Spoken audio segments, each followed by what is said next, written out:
নিজের দুই ছেলেকে ব্যবহার করে দীর্ঘদিন ধরে তৈরি করতেন এক দম্পতি। নোয়াখালীর বেগমগঞ্জ উপজেলার চৌমুহনী পৌরসভার কিসমতপুর করিমপুর এলাকায় একটি আবাসিক ভবনে অভিযান চালিয়ে এক দম্পতি, তার দুই ছেলে ও আরও একজন সহ 5 জনকে গ্রেপ্তার করেছে পুলিশ।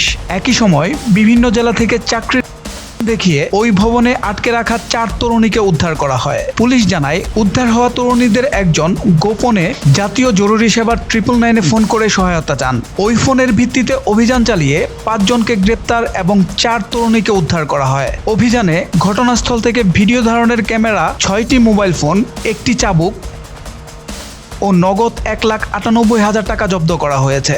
অভিযোগ সূত্রে জানা যায়, দেশের বিভিন্ন স্থান থেকে তরুণীদের চাকরির দেখিয়ে ওই ভবনে আনা হতো। পরে তাদেরকে রেখে দুই ছেলের সহযোগিতায় তৈরি করা হতো। এসব ভিডিও বিভিন্ন মাধ্যমে বিক্রি করে অর্থ উপার্জন করতেন ওই দম্পতি। সোহেল মাহমুদ, দৈনিক নতুন সময়, ঢাকা।